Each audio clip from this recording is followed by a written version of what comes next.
from Des Moines, Iowa. Not the middle of nowhere, but you can see it from there. Vlog number 14. So you a joker? A midnight toker? Do some people call you Maurice? Is it Maurice or Luis? I can't remember. That song always reminds me, that and another one by Seduts always reminds me of roller skating in the 1980s when I was like 10 or 11. So that was one of those songs that was always, that bad Leroy Brown. That was another song that was always played all the time. Anyway, it's DaVo here. Hi, how you doing? I'm at the Skin Kitchen, the home of the Axiom Body Piercing Studio, where I do the piercing of the bodies. It's Wednesday. Welcome to my vlog number 14, which should be vlog number 15, but I had technical issues and all kinds of other things in the way last week, and I couldn't get it done in time. So I didn't do it. Filmed some stuff, didn't get around to it. Anyway, news is updates and so forth.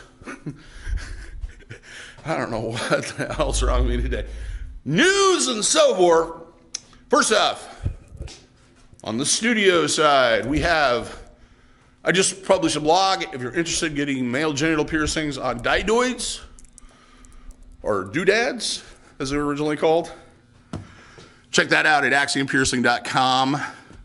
Also on there, you're going to see my new specials this Friday. Black Friday. Spend some money on yourself. Take a little stress off, get a piercing done. I'm going to be doing $35 piercings, but you have to. And this is November 24th, 2017. I don't want to make any misconceptions. You need to go to the website to find the details because there's a code word in there you have to use. Otherwise, nah, I'm not doing it. Also, till the end of the month, or actually till the end of the year, till we put 2017 in the can and move on to 2018 and hope for the best. I make a lot of promises we don't keep. $15 off the piercing of your choice if you use the code word. Once again, you can see both of those specials at my website, axiumpiercing.com. Check it out. Also, I did a vlog, personal blog, a couple of weeks ago, or last week, I can't remember, on facts. I think everybody in the world should read it. I had a lot of fun doing it. It took a long time to do it because I had to do a lot of research, and I learned some things, and I love doing that. Got down some rabbit holes I hadn't been down before, and I enjoyed the heck out of it. It just took a long time to get it together. So check that out. You can find those at DaVoAxiom.com. I'll post both the links in the bottom. On the live music side, big show you need to check out Thursday, because this will be posting on Thanksgiving, I think, if I get around to it. Thursday, November 30th. Huge punk rock show, Americana show, rockabilly show. We have Guttermouth, Coffin Cats, The Atom Age, Gallows Bound, and Switchblade Saturday. Get your tickets online right now at Midwest Tix. I'll also post that in the link in the bottom. And also, if you want to check out things live, Lefty's Live Music, I'll put their link to their website too for you. See how helpful I am? Anyway, in this episode, I'm going to have some footage from local band Sleepover, another local band, Three Fingers Betty, and from San Diego, California, Western settings. A little punk rock for you. Anyway, so before we get to that, I'm going to give you a rant. The thing that's been going through my mind right now is whenever my pocket's a little thin, not finding as much loose change there in the watch pocket. Yeah, you know, this is a watch pocket, in case anybody didn't know that. I start thinking about what this country means, why I'm in this situation, and why I feel like I'm not alone. One of my favorite things in the document of Declaration of Independence is the term, the pursuit of happiness. I've often thought about what that means. I know it's not a law, it's just a Declaration of Independence, but it is part of the spirit and heart of what is the American experience, the greatest country in the world and all that. This idea that the government, part of its responsibility is to ensure that its citizens have the right to pursue happiness. Granted, we do make laws that make certain behavior that I'm sure would make monsters, weirdos, general bad people happy. I think we're all okay with that. What I'm talking about when it comes to pursuit of happiness is, what do you define as happiness? What is it? Now, I'm not talking about being satisfied. I'm not talking about being complacent. I'm talking about pure happiness. What would make your life easier? Me, it's always been kind of the same things. I want to do a job that I actually enjoy. I want to have the freedom to do certain things that I like to do. I want a roof over my head and have the security of not having to worry about that. I want a reliable car, nothing fancy, just reliable or semi-reliable. And I want food in my belly. Beyond that, I like toys just like everybody else. A few cute creature comforts are fine. Big ticket items occasionally. But for the most part, that's the main parts. To me, that's the pursuit of happiness. That's that base income idea. Problem is, increasingly, for Americans, that has become harder and harder to do. I have seen, you've got to keep in mind, I'm 48. I grew up in the 1970s. I grew up around people, not my family, but other people that we knew through church and other social means that made close to six figures working in factory jobs. Places like Firestone, Massey Ferguson, John Deere. A lot of those jobs have gone away. But they didn't go away to Mexico, they didn't go away to China, they just went away. With the economic downturn that happened in the early 70s and the fact that the rest of the world had caught up with manufacturing, the demand was not there anymore. There was no need to have that many workers, and there definitely wasn't that need to pay these people that much. So it creates a problem. You have two generations there or about 1.5, whatever generations, that thought they could go to high school, get a job where dad works, and work that job the rest of their lives, and make a decent amount of money. Some of them were, most of these people I knew, they had, your average 2 to 3 kids, nice house, pretty much paid for, 2 cars that they used for work and commuting. The wife didn't generally work. Sometimes she did, sometimes she didn't, but it was her choice whether or not she worked. And, had toys, boats, sports cars, classic cars, all that fun stuff. That all went away. They all got laid off. And the general economy suffered from it. And it's never fully recovered from it. Because there's a difference between having money and having wealth. Wealth is something that you can pass down from generation to generation. It's things like property, things that occur interest. Having money is not the same thing. And it is why in the past, each generation had it better off than the last generation in America. My generation, if you want to call it that, because the generation is a marketing term. People born between roughly 65 and I'd say 85 were the first generation to come up that was probably not going to be as financially successful or more financially successful than the generation before. So I got out of high school. I did roughly, back in 1987, I came into an economy with very little jobs. Those are outside of Des Moines. Des Moines tends to be an office, ran, insurance, investment kind of place. There's not a lot of manufacturing jobs. There's accounting jobs. There's service industry, et cetera. We do make a few things here still. The Firestone plant's still here. Titan Tower, all these. There was like roughly 7 or 8 major manufacturers here at one time for the farm industry. All gone. Never to be seen again. Anyway, so when I got out of high school, I did do a year, roughly a semester of community college. I was taking computer sciences. Wanted to be a computer engineer. I wanted to be that guy that designs the toys. I still have a little bit of that passion now, a little bit of programming too. I was working a full-time job delivering pizzas, which I had done since high school. I don't know. Roughly, I did it for a couple of years. So I was doing that, trying to be social with my friends and so forth, and trying to go to school full time. That created a bad situation, to say the least, especially with my habits as a 19-year-old and 18-year-old.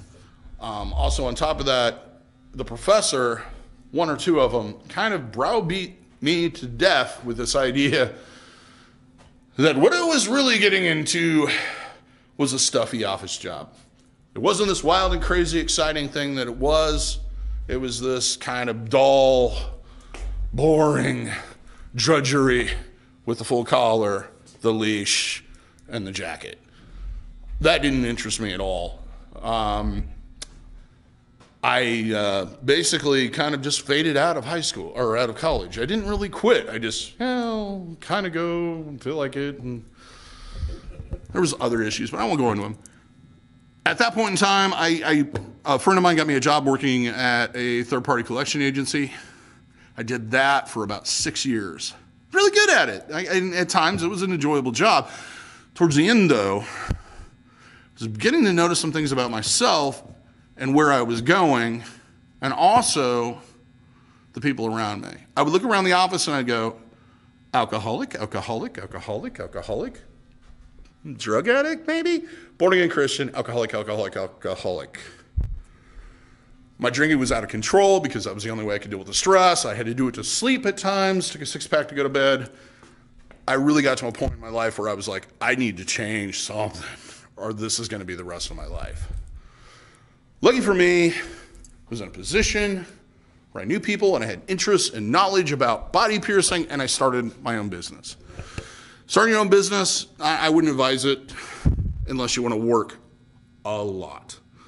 There's work, and then you stop, and then there's work, and then there's more work, and then when you're done with that work, there's more work there, and when you go home and go to bed at night, there's more work that you should have done. Just to let you know, that's the way it works. Any business owner that always goes like, I'm doing all this and nothing's working, it's like, dude, you're not doing enough. That's the way it is. However, I was raised in an environment that if you put in the work, you fought for something, you did your best, gave it your all, you succeeded. Really hasn't been the case. But I have been happy a majority of it.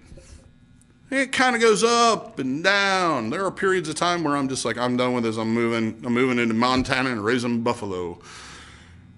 I'm going to Disney. I'm going to be a cast member. I mean, anything to get out of here. The reality is that I don't see, and as a father of an adult child who's 19, his options are very limited. You could either go into debt for the rest of, until you're in your 40s by going to college and pursuing a very expensive degree that by the time you get out of college, much like most of the people I knew my age that went to college, by the time they got out of college, there were no jobs in the field that they actually went to pursue. So they ended up living in their parents' basement or working at the grocery store or a moving company, whatever they needed to do to make the ends meet. So we have this situation, and the thing is that it's a governmental responsibility to allow us the ability to pursue happiness. Happiness is different for everybody. I understand that. Some people will never be satisfied unless they make $1 quadrillion. That's fine. I don't care. What I'm talking about is the general average guy. Everybody wants to put food in their kids' bellies. Everybody wants to clothe them, feed them, give them a better start in life than they had, or at least as good a one. And those that are single and don't have kids, they want to be able to enjoy themselves and not have to worry about the insecurity of not knowing what they're going to do when they retire. These are things that the government, through the New Deal, and this is something that has been going on for almost 90 years now, right? Yeah. This ongoing debate that we can't be a welfare society, we'll turn into Rome. No. Rome, they gave bread out because it made them popular. In the United States, you give out tax breaks to make yourself popular. So we've already became a welfare state a long time ago. So get used to it, move on, etc. The problem is, and the only problem I have mainly with the U.S. government, is where that money's being spent. I think that it should be spent towards education. Because if we get smarter people in this country, they will develop new industries that those people coming out of high school can go into. They can become politicians, solve problems that we have in this country. They can, it's unlimited. Think about it. If there was a doctor, if 1 in every 5 people was a doctor, we'd probably solve this whole problem with overpriced healthcare, huh? Supply and demand, right? We don't have enough doctors. Let's pay to train some. It's simple. Then the American public's healthier. They live longer. They have more free time. They end up developing more.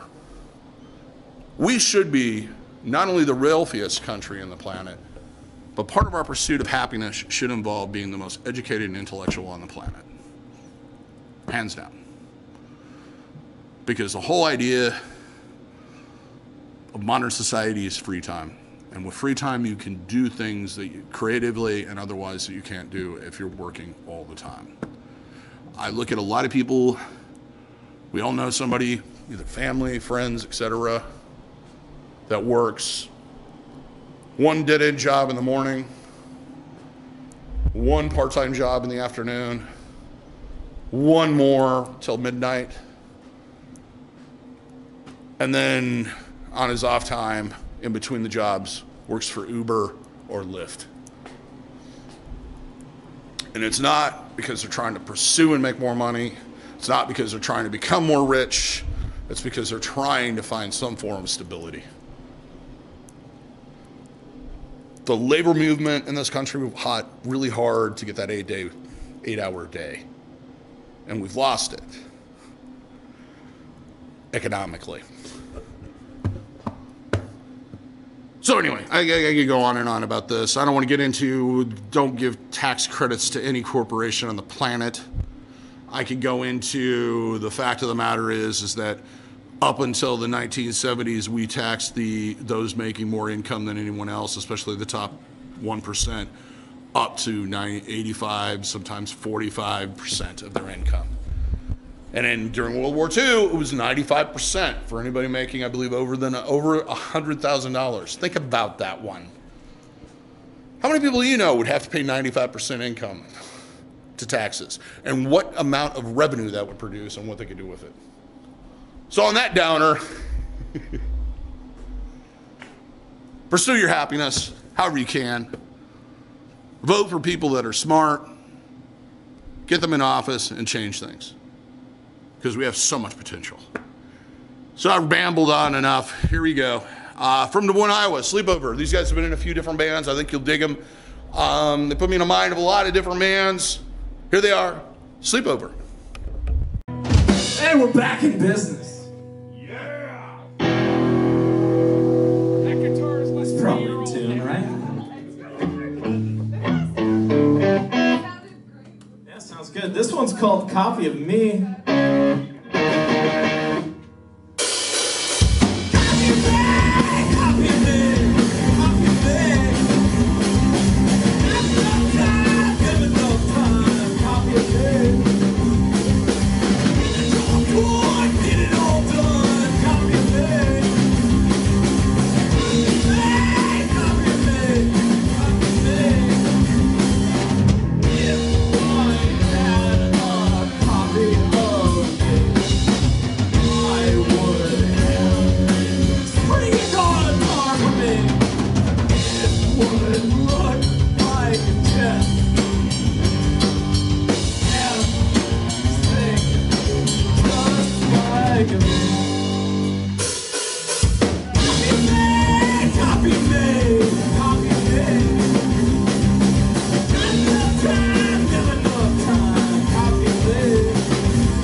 another Des Moines band.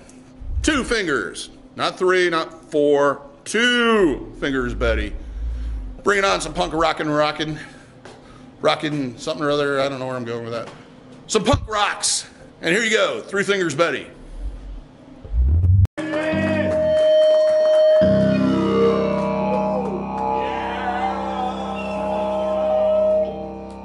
bass effects song.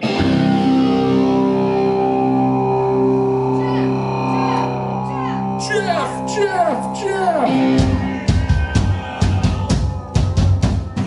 He's shy. Everybody do that with me. It's called Let the Flames Rise.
Making you dizzy, am I? From San Diego, California, Western Settings. Punk band. Really like these guys. Really nice guys. Talk to them a lot. Real fun guys to get along with. I think they've got something. They just need to get out there a little bit more. They're going to pick up. It's good stuff here. Check them out. Western Settings.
done. Hopefully this is I don't have to, anyway. So, I hope you enjoyed this time with me. I hope I didn't bore you too much with my ramblings. Hope it maybe made you think a little bit about things. Maybe drive you and motivate you to go out there and pursue your happiness, or install a government that's allowing us to pursue our happiness. A very wise man said once, America's number one problem is not racism, it's poverty. And if you take racism out of the equation, it's only poverty. Because racism has always been used to divide the masses of impoverished. So think about that the next time you hear something or other and you go, that makes my blood boil. Think about what the cause of that problem is. Think about the people that you're voting for and who is going to change that. Or the guy you voted for. You got 20 minutes a day? Bug him. Just send him thousands of emails, letters, postcards, whatever. Do what you need to do. But thanks for listening. I hope you enjoyed this. I enjoyed my time with you. So until next week, that's all more I'm going to say on any subject of importance or non-importance. I am going to say one more thing. Monkeys. I don't know. I love that. Every time I walk by it, I go, monkey. I mean, it's an old joke. And anyway, I don't know where I was going with that. I'm tired and worn out and overworked and underpaid, like most Americans. So greetings from the heartland. Farewells from the heartland. Hey, if you'd like to see more of this, please subscribe by clicking up here. If you'd like to see more of my vlogs, click down here. If you would like to see more of the Live at Lefties footage, click over here. If you'd like to know more about who I am, click up here to my personal website. Other than that, have a good day. Pursue that happiness.